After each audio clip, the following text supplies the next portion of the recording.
രാജ്യത്തിന്റെ വികസനത്തിൽ സ്ത്രീ സമൂഹത്തിന് ഒരു വലിയ പങ്ക് വഹിക്കാനുണ്ടെന്നും അതിന് അവരെ പ്രാപ്തരാക്കുന്ന നടപടികൾ സർക്കാർ സ്വീകരിക്കുമ്പോൾ രാജ്യത്തെ 3 യാദവന്മാർ എന്തിനാണ് ബഹളം വയ്ക്കുന്നതെന്ന് മനസ്സിലാകുന്നില്ലെന്നും അദ്ദേഹം പറഞ്ഞു. How the 3 Yadavs really battled for men, that was quite surprising. But then I do feel that time has come.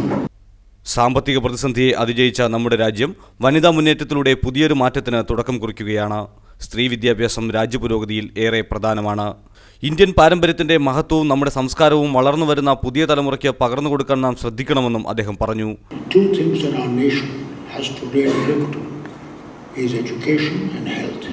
Indian cultural സെന്ററിന്റെ പുതിയ കെട്ടിടത്തിന്റെ ഔപചാരിക ഉദ്ഘാടനം നേരത്തെ ഡോക്ടർ ഫാറൂഖ് അബ്ദുള്ള നിർവഹിച്ചു.